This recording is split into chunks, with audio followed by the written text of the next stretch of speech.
G'day guys, kia ora, my name is Wildkard. Thank you for watching the Wildkard Rugby Show. Like, comment and subscribe, and yes, this was an absolute outstanding performance by the English side. Steve Borthwick, long gone from the game that was considered by, Woodward as not that big a gap against the French in the Six Nations, a couple years ago, to struggling at the Six Nations themselves, losing the opening match, and then to, come into this match against the All Blacks, completely new look in the backline, completely new look in the 10, completely new look in the overall strategy. The defense structure is much, much better. And most importantly, in my opinion, this is probably the most important part of this performance, the biggest difference of the England side of today and the England side of, maybe 2 years ago, is the fact that the English team was able to problem solve what's in front of them and adjust to their weaknesses, adjust to their strengths, and then exploit those factors to their benefit. And that was clearly shown in this game against the All Blacks. Long gone the days where let's try to milk penalties and hold on to the 3 and negotiate with the referee to run the clock down. The England rugby was under the pumps from the All Blacks for the first maybe 10, 15 minutes. 12 points to nil, the All Blacks took an early lead. England's defense was like, the rush defense was disconnected. So the All Blacks was able to find gaps in the middle of the field. The All Blacks was able to find space out wide. For a moment, for the first maybe 20 minutes, I was baffled by the kicking game as well from the England rugby. They were just too trigger happy when it comes to the kicking game inside the All Blacks. When they did eventually get inside the All Blacks half, they just punt the ball away again and again and again. I, for a minute, thought Eddie Jones was back in the coaching box. And recognizing that mistake, recognize the defensive rush defense problems, recognize that the All Blacks were deeper than they were, in a couple rounds ago. England adjusted. England, moved up a bit, faster on the outside channels to completely shut out the backdoor play from the All Blacks, that stopping them from going wide. Also, the kicking game as well really tempered that down a lot. Was more happier and more confident in running the ball, applying more pressure. Still a bit more kicking than I would liked, but a much better, more sustained pressure, prolonged pressure inside the All Blacks half as well. Recognizing that, hey, they do have that, that power, that the ability to get over the advantage line and test the defense of the All Blacks and see what responses they get. And sure enough, once they got their big forwards down the middle of the field, the All Blacks defense compressed, and England recognizing that, getting the ball wide, that the strength and power and speed they had out wide in the guys of Fai Wambuso and what's his name, Rubeck, really started to show. Every time they got the ball wide, it was just 10-20 meters into the All Blacks half, and that's that they started to recognize that as well and started building on that into a couple of their own tries to get themselves back into the picture. And in addition, again, England identify some of the talents that they have on the field, something that I thought George Ford clearly indicated that he could have done to potentially push England further into the tournament in the 2023 Rugby World Cup, is that his ability to hit a drop goal anywhere inside your half. And tonight, England Rugby recognizing some of that momentum wasn't going their way, some of the opportunity they were probably just throwing away too carelessly. George Ford, 2 drop goals just like that, as easy as he gets. If you're surprised, you clearly didn't watch his ability to kick drop goals against Argentina in the pool stage in 2023 Rugby World Cup. He is absolutely deadly, and I felt like if the game was even tighter, came down to it, he could have just won it with drop goals. Just how easily, how sweetly he was able to kick those. Just again, outstanding. And again, it shows Steve Borthwick able to build on the team, right? Recognizing that, unlike the mistake he made at Rugby World Cup, in my opinion, sticking to Owen Farrell throughout the entire tournament, despite the outstanding performance from George Ford in the opening match against Argentina, they stuck to Owen Farrell and really tried to pigeonhole the team into a style that wasn't really working for them, that didn't really play into any of their advantages, right? Now, this game, England was, Steve Borthwick was more than happy to allow the advantage that they have, which is the drop goal ability of George Ford to show and to, to extend that advantage, to extend his talent for the, as an advantage, as a strategic advantage for the England team in this game against the All Blacks, knowing that the All Blacks don't really like to kick drop goals that much. I can't remember this. I don't even know if they actually kicked a drop goal at all in the current setup of the All Black team under Razor. So yeah, recognizing that as well, giving the player the free reign to do that, to adjust on the field, to take that leadership and initiative to make those decisions was again a massive improvement for the England side there as well. Now I just wanted to make sure, obviously, hopefully the George Ford drop goal don't end up to being the thing that happens at Rugby World Cup final here in Australia against the Wallabies, because I really can't live through that again. So God, please, that doesn't happen. But it is definitely back on the table. It is definitely a threat that England will be pursuing into the future matchups they're going to be coming up with against. The Palm squad, again, did a really good job coming off the bench. Henry Pallock, every player coming off the bench, recognizing some of the issues that was on the field, right? The scrummaging wasn't that good. They had a play in the bin. They were, they had a couple turnovers as a result of that. But they adjusted. They adjusted the scrummaging, did not give away penalties. In fact, they end up winning penalties against the feed to take the ball away from the All Blacks because of that, adjusting, just understanding what needs to be done, understanding what the referees looking for. I thought England was going in quite a bit of an angle from Genge in the second half. But the referee thought it was sufficient enough for forward momentum has been gained, and then the boring in came in, and he was fine with it. So just understanding where the referee's at. A lot of referees would have called that boring in. Understanding where the referee's at as well, and then taking advantage of it is again a hallmark of the England rugby, being able to adjust to the situation that is in front of them, which is I think one of the biggest thing for the England rugby, biggest improvement for the England rugby above everything else that was on display out there on the field tonight. And then in addition, I think the final thing I want to say about England rugby is the fact that last time England beat the All Blacks, Eddie Jones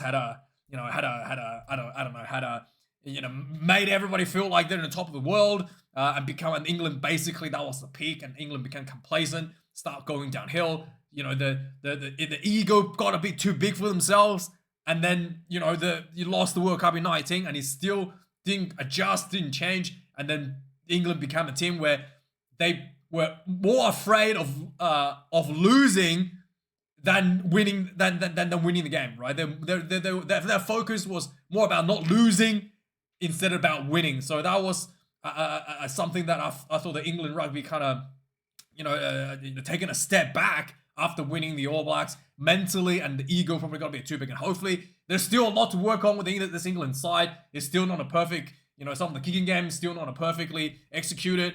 Some of the decision making still needs to be improved. But yeah, hopefully this is the next test. Hopefully the England team don't start going, hey, we are the best in the world, we beat the All Blacks, and start getting too big for their own egos like they did under Eddie Jones. So hopefully Borthwick has that, player ego in check going into the Six Nations, or going to the next week, before the Six Nations at least. So for the All Blacks, boy, there's a lot to talk about. I'm not sure if this is something that did in the last couple of rounds, but they had Leroy Carter working as a defensive duo with Tupaya, and the two players don't seem to be communicating each other that well. A couple of tries were the results of two players not trusting each other in defense and biting in on the same player. Two tries were scored because of this. So I'm not sure if I'm not sure what is happening there. And obviously Jordy Barrow, it's not a 12. This defensive structure is a little bit. It is very new. These two players haven't played with each other pretty much at all. So very new setup there for the All Blacks. And also, I do feel like there's a communication problem with the All Blacks. I just want to show you one picture. This was when the All Blacks really needed to score a try in the second half. And I don't have to say anything. You can probably, I think most of you guys will be looking at this thinking, what the fuck am I looking at? The entire All Blacks team is clogged up in about a 10-yard, not entire, that's about 13 players were clocked up in this 10-yard area. No pod, no setup in the line, and the All Blacks got the ball, by the way. And I'm pretty sure the ball gets turned over here, despite having your entire team here. You still couldn't hold on to the ball. I think it's turned over here. Yeah, look. Does it get turned over? Yeah, it actually gets turned over. Like, I don't know what is going on. Like, there's like a lack of communications, or there's a lack of trust amongst the players, or like this really shouldn't be like this, compact in your attacking structure. Like that is just, yeah, I'm not sure what is going on there. And also there was one point where obviously Beauden Barrett was struggling to find touch a little bit, but still, it is, unless he's carrying an injury, right? But there was one point in the second half where the All Blacks had a penalty 45 meters out. Instead of kicking for touch, they had so little confidence in Beauden Barrett, they actually took a slow tap. Meaning they didn't even take a quick tap. They're just like, all right, we're just going to take a tap here, guys. After talking to each other about their options.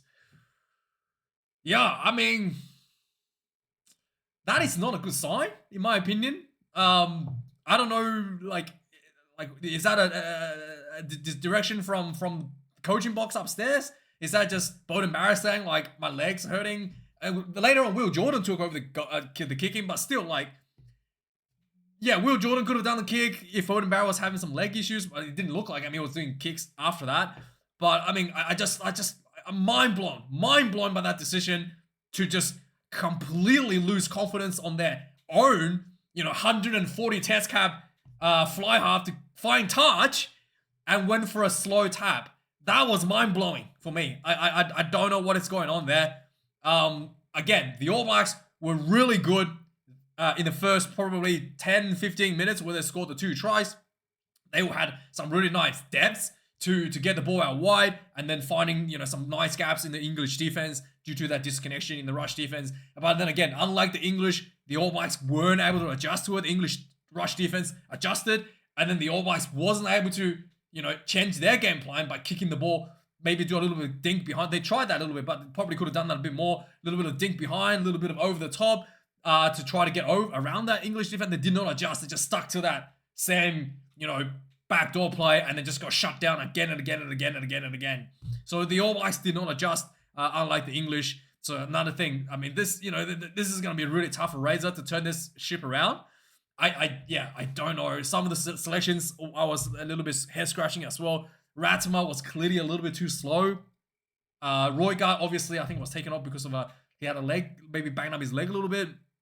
I thought maybe Carl Preston will be a better option here. Ratama was too smooth. There was one point, even Justin Marshall was getting frustrated, saying, there was a scrum that was turned over on the All Blacks' feet, and Ratama should have taken the ball out, recognizing the scrum was under pressure, but instead he left the ball in scrum and just looked at the referee when he should have taken the ball out. Just stuff like that, little stuff like that. In addition to just being a little bit too slow, too indecisive around the field.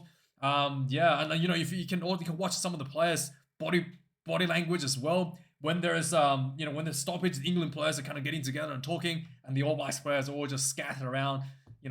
Not really having everybody's just like kind of head down and looking blindly, blankly into the distance and waiting for the ball to come to them. Yeah, so a lot of missing pieces for the All Blacks team, and I think really the England side is a better team out there tonight. And there was one, a really weird yellow card I was giving against Cody Taylor for playing the ball on the ground, not a try scoring situation, not close to their try line. And then it was, it is cynical, but I didn't think that was worthy of a yellow card. Is considering that was literally like the first penalty All Blacks given out. Again, Piatti, what did you expect? There was some pretty weird calls from the referee as well. It is Andrea Piatti. So yeah, welcome to my world. If you think the referee was having a bad day, I'm kind of used to that, to expecting that from him overall. So yeah, let's have a look at the match stats of the game. 4 tries for England to the All Blacks 3, 464 run meters to the All Blacks 371, 130 carries. So the All Blacks definitely had more opportunity to to run an England team, but lower run meters because the rush defense, right? 24 defenders beaten as well for the All Blacks, 17 for England. More defenders beaten, still lower run meters by a lot. Turnovers conceded, 12 against the All Blacks, 13 against the English. 191 tackles of England, 24 missed tackles. A little bit on the higher end for the England side. 120 tackles made for the All Blacks, 17 missed tackles for the All Blacks. Not that great either in terms of completion percentage. But overall, yeah, this was, I guess, the rush defense was a little disconnected all over the place for both teams there. 35 kicks in play for the England side, 29 for the All Blacks. Like I said, that's a bit of a on a high end nowadays for in terms of kicking game. 24, 2 missed conversions, 1 for the All Blacks, 2 against England, 2 drop goals. Really, really good for England side there. 912 kick meters, boy, to the All Blacks 868. Yeah, definitely switching up that kicking game, turning up the kicking game for this one. I didn't think it was necessary. I thought they probably should have tempered it down a little bit. Lineouts, this was horrendous. 8 lineouts for England, 6 lost. Not straight, stolen, just, yeah, not that great overall. 13 lineouts for the All Blacks, 2 lost themselves. So much, much better, but England's going to be definitely taking a closer look at that. Another thing I forgot to talk about as well in terms of the lineouts, the All Blacks did not test the England more defense in the first half. Am I right? Did I miss something? It was like late in the second half when the All Blacks finally like actually tested the more defense and then actually yielded a try after that as well. But yeah, I mean, again, just like, you know, obviously Beauden Barrett couldn't find touch. Maybe that's why. But hey, wow, it's just, I was just like, wow. When I saw the first more in the second half, I was like, is this the first one I saw? Let me know. But anyway, scrum. I'm pretty sure there was 1 scrum feed loss for the England side. Is this correct? In the second half. But yeah, apparently no scrum loss for England. 1 loss for against the All Blacks out of 6. Penalties conceded, 12 against England, 1 yellow card. 6 against the All Blacks, 1 yellow card against the All Blacks. So the All Blacks actually had a more disciplined setup overall. But yeah, just not able to execute in other parts of the game to get that defensive line set up appropriately. So yes, let's have a quick recap of the game. Point summary. Yeah, so the All Blacks actually, so actually the England and All Blacks was pretty toe-to-toe. Both teams were scrambling in their defense. All Blacks was under the pumps for quite a bit. England couldn't score, and then All Blacks fights back. 13 minutes into the game, lots of soft tackles, missed tackles, disconnected with the rush defense, and then the All Blacks just ran, you know, over the advantage line again and again and again, and then eventually Fainga'a bumps over for the try. 5 points to 0 for the All Blacks. 17 minutes into the game, again, almost immediately the All Blacks were able to find space out wide. Cody Taylor stabbed Alex Mitchell. He got close, and then did he just went straight in for the try? I think if Fainga'a got around the wide, and then yeah, Cody Taylor steps Mitchell. Yeah, nice depth from the All Blacks attack, and then just England again disconnected on the defense. The rush defense wasn't able to shut down the long ball over the top, just not good enough. And plenty of depth was the All Blacks player here. Gets in the second try, 12 points to 0, 17 minutes on the board. 22 minutes, England almost scored. It was a nice break down the sideline with Underhill setting up Marcus Smith, and then Fainga'a got close, but England was held up after this. 24 minutes in, there was a scrum. Ollie Lawrence runs in and bumped up a bunch of players. Right, he got the ball out in the blind side, bumped over a bunch of players. He bumped over Carter, and then and then he just ran through 2 other players for the try. There was, if you look at this defensive play as well, on the short side with Lawrence there was already an overlap before the scrum was even like over. So I don't know what's going on with the All Blacks defense here. Like, again, is there a communication problem here? There was already 3 people on the blind side. There was already an overlap. And then obviously, even if Ollie Lawrence didn't bump over all the defenders, Fainga'a was out wide. He could still get the offload for the try anyway. So that was just like defensively, I don't know what happened here for the All Blacks at all. 37 minutes in, England applying more pressure, not able to get through. George Ford drop goal. 39 minutes, again, England almost immediately back in an identical spot. Wasn't able to get through the All Blacks defense. Another drop goal from George Ford. 11 points to 12. at half time. Second half, 1 minute in, Cody Taylor gets sent off for playing the ball on ground. Professional foul, but still, I thought it was a bit too much for a yellow. 42 minutes, there was a line out for the England side.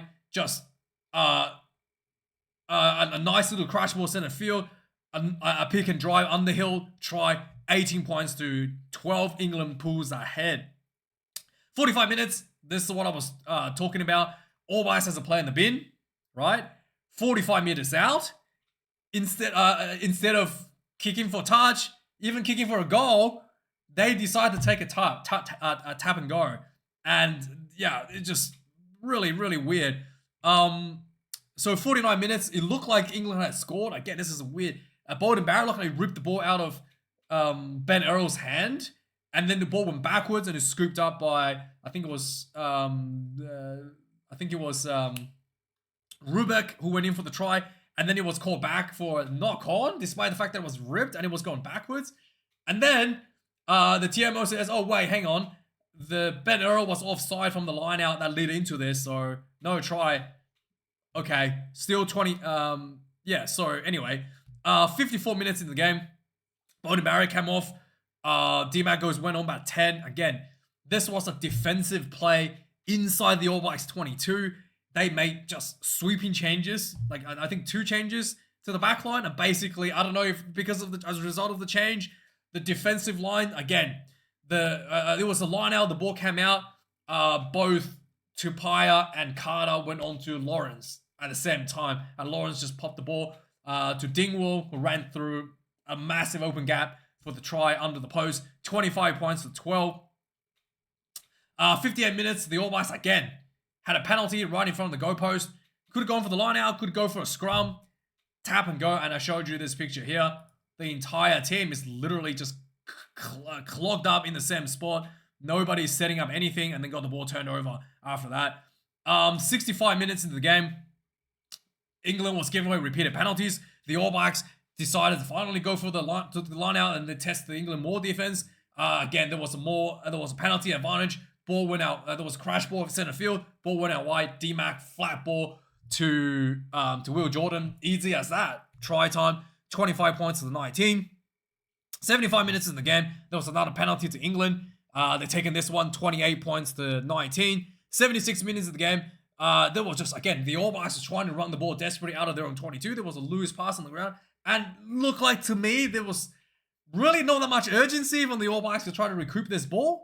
And then Henry Pollock got there, kicked the ball forward, and then kind of like soccer passed the ball sideways to Rubik, who scooped up the ball, went in to get the try. 33 points to 19. England completely put this one to bed over the All Blacks in an emphatic statement for a dominant win over the old rivals. So yeah, let me know your thoughts, guys. Like, comment, and subscribe. Thanks for watching this video. Hopefully, let me know your comments. And thanks for watching. And see you guys next time for the Wallabies review. Cheers.